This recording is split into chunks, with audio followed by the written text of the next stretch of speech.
আমাদের জাতির পিতা হতে পারে না, কোন স্বৈরাচার আমাদের জাতির পিতা হতে পারে না। আমাদের আকীদা জাতির পিতা মিল্লাত আবিকুম ইব্রাহিম, আমাদের জাতির পিতা ইব্রাহিম। ইব্রাহিমকে বাদ দিয়ে কাউকে আমরা জাতির পিতা মানি না, মানি না, মানি না।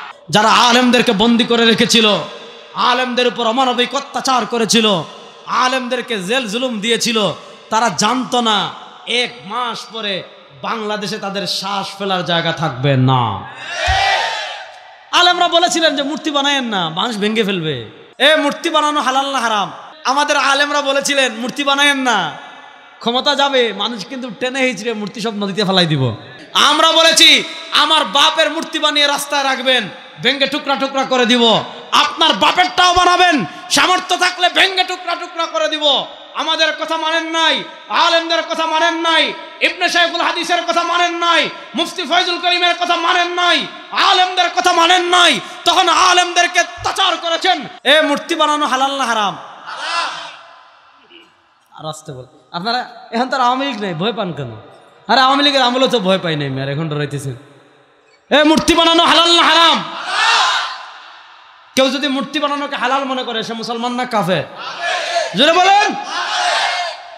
মূর্তি থাকবে মন্দিরে, মূর্তি থাকবে কোথায়? রাস্তাঘাটে মূর্তি বানানো ইসলাম সমর্থন করে না। দেখেন আমাদের জাতির পিতা কে? হায় হায়, লক্ষ্মীপুরের মানুষ এখনো আওয়ামী লীগের ভয় পায়। তাহলে জুড়ে বলেন আমাদের জাতির পিতা কে? কারো আব্বা আমাদের জাতির পিতা হতে পারে না, কোন স্বৈরাচার আমাদের জাতির পিতা হতে পারে না। আমাদের আকীদা জাতির পিতা মিল্লাত আবিকুম ইব্রাহিম, আমাদের জাতির পিতা ইব্রাহিম। ইব্রাহিমকে বাদ দিয়ে কাউকে আমরা জাতির পিতা মানি না, মানি না, মানি না। মিল্লাত আবিকুম ইব্রাহিম হুয়া সাম্মাকুমুল, আমাদের জাতির পিতা ইব্রাহিম দুনিয়াতে এসেছেন মূর্তি ভাঙ্গার মিশন নিয়ে। বলেন আমাদের জাতির পিতা দুনিয়াতে এসেছেন মূর্তি ভাঙ্গার। আল্লাহর খেলা দেখেন, ইব্রাহিমের পিতা আজর মূর্তি বানায়, ইব্রাহিমের পিতা আজর মূর্তি। ইব্রাহিম আলাইহিস সালাম আল্লাহ তার করে দিয়েছেন মূর্তি ভাঙ্গার জন্য। আরে বেটা, তোর জাতির পিতা দুনিয়াতে এসেছেন মূর্তি সংস্কৃতিকে ভেঙ্গে খান খান করে দিতে। আমার নবী মক্কা বিজয়ের দিন আরবের কাফেররা ইব্রাহিমের মূর্তি কাবা করে বানিয়ে রেখেছিল, আমার নবী নিজের হাতে ইব্রাহিমের মূর্তি ভেঙ্গে দিয়েছেন। আমরা বলেছি আমার বাপের মূর্তি বানিয়ে রাস্তায় রাখবেন, ভেঙ্গে টুকরা টুকরা করে দিব। আপনার বাপেরটাও বানাবেন, সামর্থ্য থাকলে ভেঙ্গে টুকরা টুকরা করে দিব।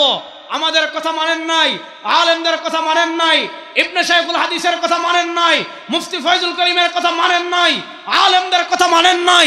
তখন আলেমদেরকে অত্যাচার করেছেন, জুলুম করেছেন, বন্দী করেছেন। বাংলার শ্রেষ্ঠ সন্তানদের, যারা এই দেশকে ভালোবাসে, যারা এই মাতৃভূমিকে ভালোবাসে, যারা ইসলামকে ভালোবাসে, আরে আমাদের যত ইসলামিক রাজনৈতিক নেতা আছে তাদের বিদেশে কার বেগমপাড়া আছে? চরমনার পীর সাহেবের বিদেশে কোনো বাড়ি আছে? আল্লামা জুনায়েদ বাবুনগরী রাহিমাহুল্লাহ, তার বিদেশ কোনো বাড়ি ছিল? তাহলে মামুন সাহেবের তো মালয়েশিয়া বাড়ি একটা আছে, আছে না? এই কথা ভালো করে বুঝেন, আমাদের আলেমরা বলেছিলেন মূর্তি বানায়েন না, ক্ষমতা যাবে, মানুষ কিন্তু টেনে হিচড়ে মূর্তি সব নদীতে ফেলাই দিব। বলেন নাই? তখন তো ক্ষমতা ছিল। আরে ফেরাউন, ফেরাউন যখন লোহিত সাগর পারে গিয়ে দাঁড়াইছে, লোহিত সাগরের পারে, তখনও তো তার চেয়ে বড় প্রভাবশালী আর কেউ নাই। কিন্তু ফেরাউন জানতো না কিছুক্ষণ পর লোহিত সাগরে তার ক্ষমতা শেষ। ঠিক তেমনি ভাবে 2021 থেকে নিয়ে 2024 পর্যন্ত, 2024-এর জুন পর্যন্ত যারা আলেমদেরকে বন্দী করে রেখেছিল, আলেমদের উপর অমানবিক অত্যাচার করেছিল, আলেমদেরকে জেল জুলুম দিয়েছিল, তারা জানতো না 1 মাস পরে বাংলাদেশে তাদের শ্বাস ফেলার জায়গা থাকবে না। আলেমরা বলেছিলেন যে মূর্তি বানায়েন না, মানুষ ভেঙে ফেলবে। দেখেন আল্লাহ নবী হাদিসে বলেছেন, ইত্তাকু ফিরাসাতাল মুমিন, মুমিনদের ফেরাসত থেকে বেঁচে থাকো, অন্তর্দৃষ্টি থেকে। কেন? ফা ইন্নাহু ইয়ানজুরু বিনুরিল্লাহ, যারা খাঁটি ঈমানদার হয়, যারা খাঁটি ঈমানদার হয়, আল্লাহ তাআলা তাদের কলবকে আলোকিত করে দেন। তারা তাদের অন্তর্দৃষ্টি দিয়ে সামনের অনেক কিছু অনুভব করেন। আলেমরা 2021-এ বলেছিলেন, 22-এ বলেছিলেন, 23-এ বলেছিলেন, মূর্তি বাপের নামে বানায়েন না, নেতার নামে বানায়েন না, ক্ষমতা গেলে মূর্তি সব নদীতে পড়ে যাবে। তখন তো অন্ধ ছিলেন ক্ষমতার কারণে, কথা শোনেন নাই। 2024 সালের 5ই আগস্ট বাংলাদেশের মানুষ আপা পলায়ন করার খবর পেয়েছে 2:30টায় অথবা 2টায়, আমরা না হয় একটু আগে পাইছি 1:30টায়। বাংলাদেশের মানুষ আপা পালানোর খবর পেয়েছে 1:30টায়। আসরের আগে সব মূর্তি গাঙ্গে বাসায় দিচ্ছে। ইনশাআল্লাহ বলেন। তাহলে ইব্রাহিমের ছেলেরা দুনিয়াতে মূর্তি বানানোর মিশন নিয়ে এসেছে না মূর্তি ভাঙ্গার মিশন নিয়ে এসেছে? সুতরাং এই বাংলাদেশে খেলা শেষ হয়ে গিয়েছে। এখন রাস্তার মুড়ে মুড়ে আমার প্রবাসীদের গাম জড়ানো টাকা দিয়ে, আমার রেমিটেন্স যোদ্ধাদের টাকা দিয়ে, আমাদের ট্যাক্সের টাকা দিয়ে, আমাদের পকেটের টাকা দিয়ে, এই দেশপ্রেমিক মুসলমানদের টাকায় কারো বাপের মূর্তি, কোন নেতার মূর্তি রাস্তার মুড়ে মুড়ে আমরা বানাতে দেব না, দেব না, দেব না ইনশাআল্লাহ। কথা ভালো করে বুঝেন। যে কথাটা বলছিলাম, ওয়ায়ুকাযযাব ওয়ায়ুতামানু ফীহাল খাইন ওয়ায়ুখাওয়ানু ফীহাল আমিন। আজকে সমাজের সবচেয়ে বড় ডাকাত যে, আপনি তাকে নিয়ে ফেসবুকে স্ট্যাটাস দেন, প্রিয় অভিভাবক, দেয় না যুবকরা?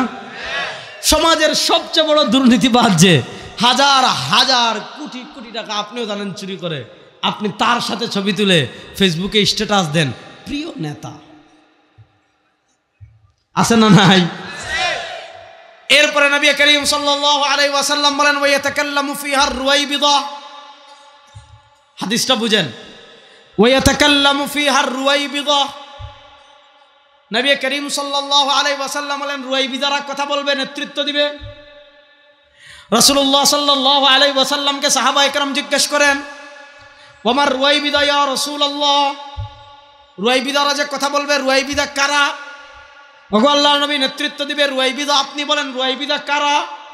ওমার রুয়াইবিদা ইয়া রাসূলুল্লাহ, রুয়াইবিদা যে নেতৃত্ব দিবে, রুয়াইবিদা কারা? নবী করিম সাল্লাল্লাহু আলাইহি ওয়াসাল্লাম জবাব দিচ্ছেন, আর রাজুলুত তাফিহ, আর রাজুলুত তাফিহ ইয়াতাকাল্লামু ফি আমরিল আম্মা। কুরআন জানে না, হাদিস জানে না, দিন নাই, শরীয়ত নাই, কালেমা পড়ে না। একজনে গিয়া বলছে কি, আজকে ঈদ উল ফিতরের জানাজার নামাজ। কি বলছিল? ঈদ উল ফিতরের জানাজার নামাজ। আরেকজনে বলছে আল্লাহ সাল্লাল্লাহু আলাইহি ওয়াসাল্লাম বুখারী শরীফে বলছেন। আর আরেকজনে বলতে সংসদে দাঁড়িয়ে, আমি কোরআন শরীফ পড়েছি, বুখারী শরীফ পড়েছি, সিহাসিত্তা মিশকাত পড়েছি, গান বাজনা হারাম পাই নাই। এই ধরনের অথর্ব যারা আছে, এই ধরনের শরিয়া বিবর্জিত ফাসিক যারা আছে, এই ধরনের গোলাম, ভারতের গোলাম যারা আছে, যাদের ভিতর কোরআনের ইলম নাই, যাদের ভিতর হাদিসের ইলম নাই, যাদের মধ্যে তাকওয়া নাই, যাদের মধ্যে তাহারাত নাই, যাদের মধ্যে আল্লাহর ভয় নাই, যাদের প্রতি মানুষের প্রতি টান নাই, দয়া নাই, মায়া নাই, এই ধরনের দুর্নীতিবাদ, চোর ডাকাতরা সমাজের নেতা হয়ে যাবে। কি সুন্দর নাম, উবাইদুল কাদের। ওরে বাপ রে বাপ, নামটা সুন্দর না? উবাইদুল কাদির। ওরে আল্লাহ, নামটা সুন্দর না অসুন্দর? সুন্দর নাম। কিন্তু এদের ভিতরে যদি সামান্য মানবতা থাকতো, মানুষের প্রতি সামান্য টান থাকতো, সামান্য ক্ষমতার জন্য যারা 10-15 দিনে 2000 মানুষকে খুন করতে পারে, ছাত্রদেরকে খুন করতে পারে, যুবকদেরকে খুন করতে পারে, শিশুদেরকে খুন করতে পারে, বৃদ্ধদেরকে খুন করতে পারে, এরা মানুষ না জানোয়ার? আজকে কোথায় আপনারা? এখানে আল্লামা মামুনুল হকের মুক্তি চাই লেখলে গত বছরের আগের বছর ছিঁড়ে ফেলছিলেন। আসেন, এখন বাপের গরলে আসেন। আপনাদের খেলাই বাংলাদেশে শেষ হয়ে গিয়েছে, ভারতের দালালদের খেলাই দেশে শেষ হয়ে গিয়েছে। এই দেশ এখন ইসলামপন্থী মুসলমানের বাংলাদেশ, এই দেশ এখন কালেমার বাংলাদেশ, কোরআনের বাংলাদেশ। ভারতের দালালদেরকে জুতা দিয়ে পিটিয়ে এই দেশ থেকে বের করে দেওয়া হবে ইনশাআল্লাহ। নারায়ে তাকবীর, নারায়ে তাকবীর, আল্লাহু আকবার। ভারতের দালালেরা হুঁশিয়ার সাবধান, জেগেছে জেগেছে, কথা ভালো করে বুঝেন। তাহলে এরকম অথর্ব মানুষ নাকি রোবট, বোঝা যায় না, কথাবার্তার কোনো সিস্টেম নাই।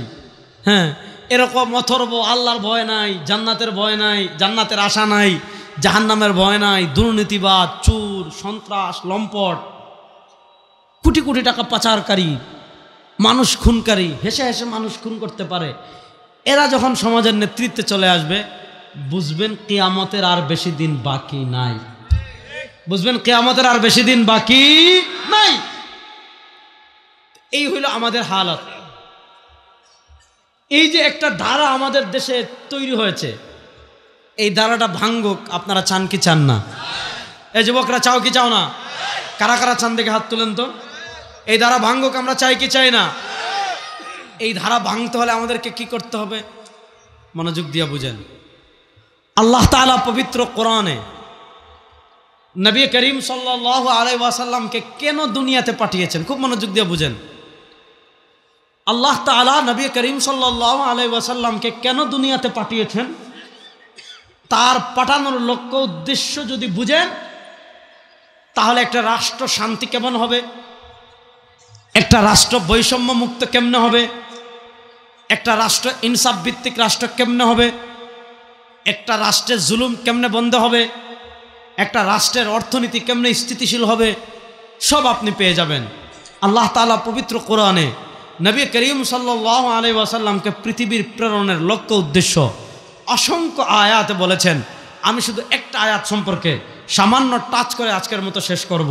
আল্লাহ তাআলা পবিত্র কোরআনে বলেন, হুয়াল্লাযী আরসালা রাসূলাহু, তিনি আল্লাহ যিনি তার রাসূলকে দুনিয়াতে প্রেরণ করেছেন। এই বাচ্চারা, এই কথা বলেন আব্বুরা। হুয়াল্লাযী আরসালা রাসূলাহু বিল হুদা,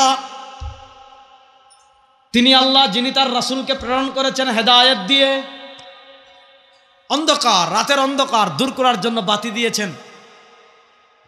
রাতের অন্ধকার, রাস্তা সাপ থাকতে পারে, বিচ্ছু থাকতে পারে, রাস্তা ভাঙ্গা, আপনি ধাক্কা খেতে পারেন, ব্রিজের সাথে ধাক্কা খেতে পারেন, রাস্তার পাশে খালে পড়ে যেতে পারেন। তো প্রশ্ন হলো, রাস্তার অন্ধকার দূর করার জন্য, রাতের অন্ধকার দূর করে নিরাপদে বাড়িতে পৌঁছার জন্য, রাতের অন্ধকারে আপনি সাপ থেকে বাঁচার জন্য, রাতের অন্ধকারে আপনি বিচ্ছু থেকে বাঁচার জন্য, রাতের অন্ধকারে আপনি পিছলা খেয়ে পড়ে যাওয়ার থেকে বাঁচার জন্য, রাতের অন্ধকারে আপনি ব্রিজের সাথে ধাক্কা খাওয়া থেকে বাঁচার জন্য আপনি কি করেন? সামান্য মোবাইলের একটা টর্চ লাইট জ্বালিয়ে দেন। মোবাইলের একটা টর্চ লাইট জ্বালালে, মোবাইলের টর্চ লাইট আপনাকে সাপ থেকে বাঁচায়, মোবাইলের টর্চ লাইট আপনাকে বিচ্ছুর গায়ে পা দেওয়া থেকে বাঁচায়, সামান্য টর্চ লাইট আপনাকে গর্তে পড়ে যাওয়া থেকে বাঁচায়, সামান্য টর্চ লাইট আপনাকে খালে পড়ে যাওয়া থেকে বাঁচায়, সামান্য টর্চ লাইট আপনাকে গাছের সাথে ধাক্কা খাওয়া থেকে বাঁচায়, সামান্য টর্চ লাইট আপনাকে উঁচা নিচু জায়গায় পিছলাকে হাড্ডি ভেঙে যাওয়া থেকে বাঁচায়। তাহলে প্রশ্ন হলো, দুনিয়াতে আপনি যে পথ চলবেন, আপনার পথ চলতে নবী করিম সাল্লাল্লাহু আলাইহি ওয়াসাল্লাম নিজে হাদিসে বলেছেন, সুম্মা খাত্তা আন ইয়ামিনিহি খুতুতা ওয়া আন শিমালিহি খুতুতা ওয়া ক্বালা ফাফি রাসি কুল্লি তারিকিন শাইতান ইয়াদউ আন-নাস ইলা নারি জাহান্নাম। দুনিয়াতে আপনি যখন পথ চলতে থাকবেন, দুনিয়াতে আপনি যখন চলতে থাকবেন, আপনার ডান শয়তান অন্ধকার করে আপনাকে জাহান্নামের দিকে ডাকতে থাকবে, আপনার বাম শয়তান অন্ধকার করে আপনাকে জাহান্নাম থেকে ডাকতে থাকবে। দুনিয়াতে আপনি আপনার ডান, আপনার বাম, আপনার সামন, আপনার পিছন, আপনি জান্নাতের পথে পথ চলতে থাকবেন। শয়তান অন্ধকার করে আপনাকে ডান দিক থেকে ফাফি রাসি কুল্লি তারিকিন শাইতান ইয়াদউ আন-নাস ইলা নারি জাহান্নাম, আপনাকে সহজ ইসলামের কথা বলে আপনাকে জাহান্নামের পথে ডাকবে, আপনাকে আধুনিক ইসলামের কথা বলে আপনাকে জাহান্নামের দিকে ডাকবে, আপনাকে মডার্ন ইসলামের কথা বলে আপনাকে জাহান্নামের দিকে ডাকবে, আপনাকে আধুনিক স্মার্ট ইসলামের কথা বলে আপনাকে জাহান্নামের দিকে ডাকবে, আপনাকে ডিজিটাল ইসলামের কথা বলে জাহান্নামের দিকে ডাকবে। প্রশ্ন হলো, দুনিয়ার অন্ধকার না হয় আপনি লাইট জ্বালিয়ে দূর করেছেন, দুনিয়ার অন্ধকার না হয় আপনি মোবাইল জ্বালিয়ে দূর করেছেন, দুনিয়ার অন্ধকার না হয় আপনি বিদ্যুৎ দিয়ে দূর করেছেন, দুনিয়ার অন্ধকার না হয় আপনি জেনারেটর দিয়ে দূর করেছেন। শয়তানের অন্ধকার আপনি মোবাইল দিয়ে দূর করতে পারবেন না, শয়তানের অন্ধকার আপনি বিদ্যুৎ দিয়ে দূর করতে পারবেন না, শয়তানের অন্ধকার আপনি জেনারেটর দিয়ে দূর করতে পারবেন না। আল্লাহ বলেন, হুয়াল্লাযী আরসালা রাসূলাহু বিল হুদা, আমি আল্লাহ তার রাসূলকে প্রেরণ করেছি হেদায়েত দিয়ে, আর আমার রাসূলকে দিয়েছি কোরআন, ফিহি হুদাম ওয়া নূর। আরে কোরআন হলো আলো, কোরআন হলো বাতি। দুনিয়ার অন্ধকার যেমন সামান্য মোবাইলের টর্চ লাইট জ্বালালে দূর হয়ে যায়, দুনিয়াতে আপনি জাহিলিয়াত দূর করতে চান, জুলুম দূর করতে চান, খুন দূর করতে চান, সন্ত্রাসী দূর করতে চান, অন্ধকার দূর করতে চান, আল্লাহ বলেন আমি দিয়েছি আলো। এই কোরআনের আলো যারা সংসদে জ্বালাবে, এই কোরআনের আলো যারা দেশে জ্বালাবে, এই কোরআনের আলো যারা অর্থনীতিতে জ্বালাবে, এই কোরআনের আলো যারা সংবিধানে জ্বালাবে, এই কোরআনের আলো যারা গোটা রাষ্ট্রে জ্বালিয়ে দিবে, কোরআন সব অন্ধকার দূর করে দিবে। কোরআন সব অন্ধকার দূর করে দিবে। হুয়াল্লাযী আরসালা রাসূলাহু বিল হুদা, তিনি আল্লাহ যিনি তার রাসূলকে প্রেরণ করেছেন হেদায়েত দিয়ে, আলো দিয়ে, পথ দিয়ে। আর কি দিয়ে পাঠিয়েছেন? ওয়াদিনিল হক, একটা সত্য ধর্ম দিয়ে। এখান থেকে একটা জিনিস প্রথমে বুঝেন, ইন্টারফেথ, ওয়াহদাতুল আদিয়ান, আন্তধর্ম, এগুলো সব ভণ্ডামি। পৃথিবীতে সত্য ধর্ম মাত্র একটা। জোরে বলেন যুবকরা, সত্য ধর্ম মাত্র একটা।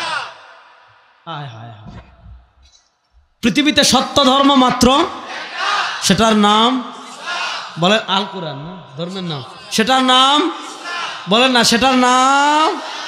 এখন পৃথিবীতে ধর্ম অসংখ্য আছে, শুনেন। হিন্দু ধর্ম আছে, তারা তাদের মতো ধর্ম পালন করবে, আমাদের কোনো বাধা নিষেধ নেই, আসেনি? আচ্ছা, 52 বছরে মুরব্বীরা বলেন যারা পাকিস্তান আমল পেয়েছেন, এই 52 বছরে হিন্দুরা তাদের পূজা পালন করবে, বাংলাদেশের মুসলমান কখনো বাধা দিয়েছে? আর আসতে বলেন, হিন্দুরা তাদের ধর্ম পালন করবে, মুসলমান কখনো বাধা দিয়েছে? পৃথিবীতে ধর্মীয় সম্প্রীতি বাংলাদেশের মতো কোথাও নাই। এটা বুঝতে হলে আপনি হাটাজারিতে যান। হাটাজারি মাদ্রাসার মসজিদের গম্বুজ আর হিন্দুদের মন্দিরের এই যে খাম্বা, দুটো একসাথে। এই 52 বছরে আপনি কখনো একটা প্রমাণ দেখাতে পারবেন না যে হাটাজারি মাদ্রাসায় হাজার হাজার ছাত্র, হেফাজতে ইসলামের উর্বর ভূমি, আল্লামা আহমদ শফি, আল্লামা জুনায়েদ বাবুনগরী রহিমাহুল্লাহর মতো ক্যারিশমাটিক ব্যক্তিত্ব যেখানে ছিলেন, হাটাজারি মাদ্রাসা থেকে একটা পাথর কেউ হিন্দুদের মন্দিরে মারছে এমন কোনো রেকর্ড আছে? হিন্দুরা তাদের ধর্ম তারা পালন করবে, বৌদ্ধরা তাদের ধর্ম তারা পালন করবে, ইহুদিরা তাদের ধর্ম তারা তাদের মতো পালন করবে, কিন্তু সত্য ধর্ম মাত্র একটা। সত্য ধর্ম কয়টা? দেখেন, বাংলাদেশের সাধারণ হিন্দু যারা আছে তারা তাদের ধর্ম পালন করবে, আমাদের কোনো আপত্তি নাই, কোনো বাধা নাই। তারা যদি নিরাপত্তাহীনতায় ভোগে, এই রাষ্ট্র তাদের নিরাপত্তা দিবে। তারা যদি কোনো সমস্যায় ভোগে, বাংলাদেশের মানুষ তাদের নিরাপত্তা দিবে। কিন্তু সাধারণ হিন্দু আর ইসকন পার্থক্য আছে না নাই?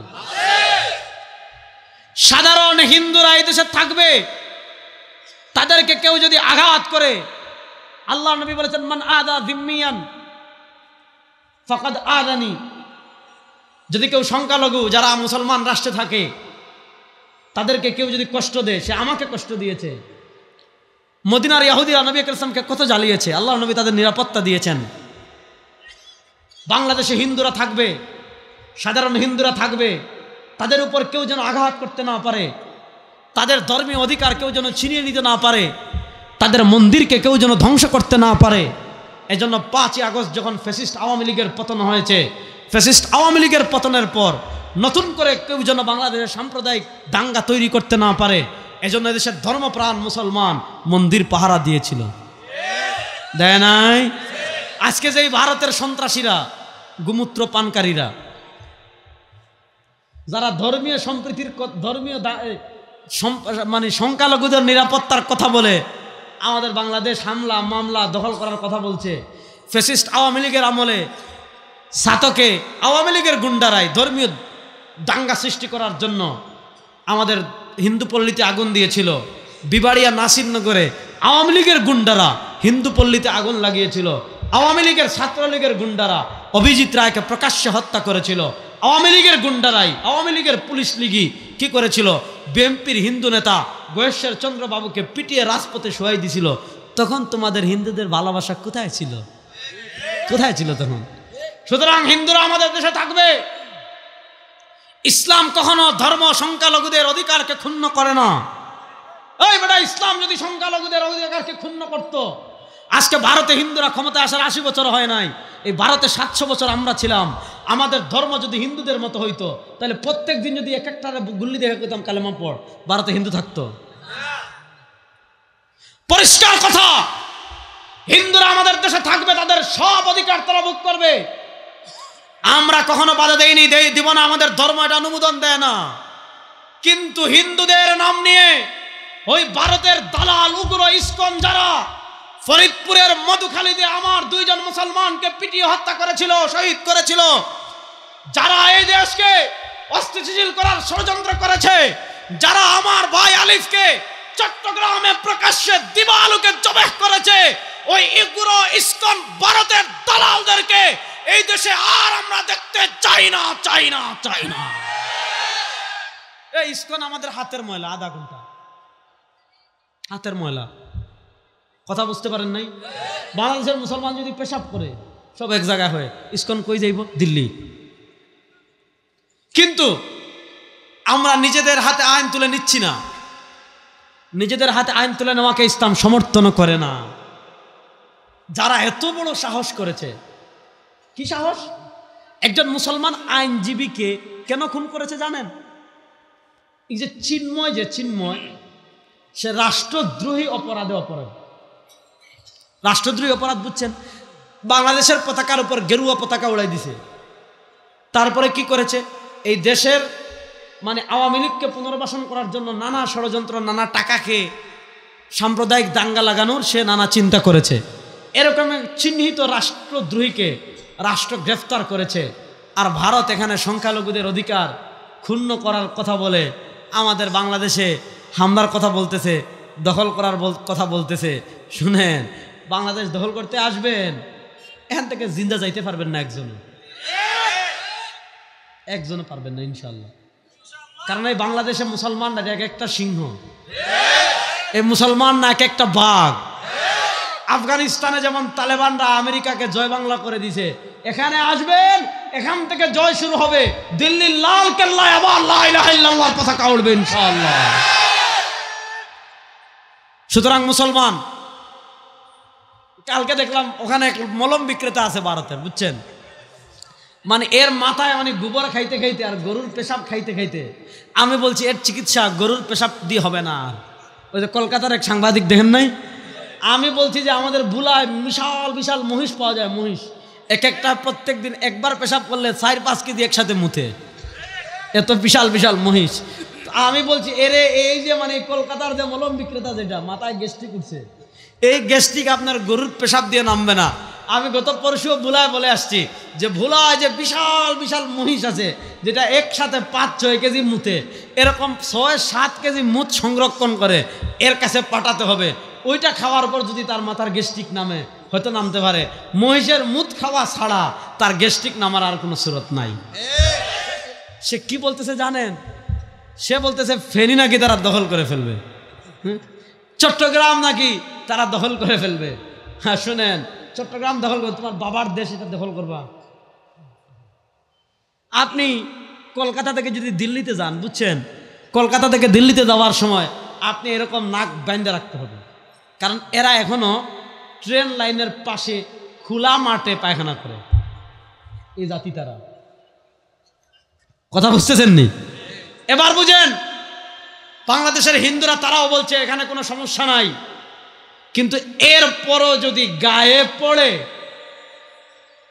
বাংলাদেশের মানুষ, সারা দেশের জোয়ান বুড়া শিশু বৃদ্ধ সবাই মিলে আন্দোলন করে ফ্যাসিস্ট আওয়ামী লীগকে বিদায় করেছে।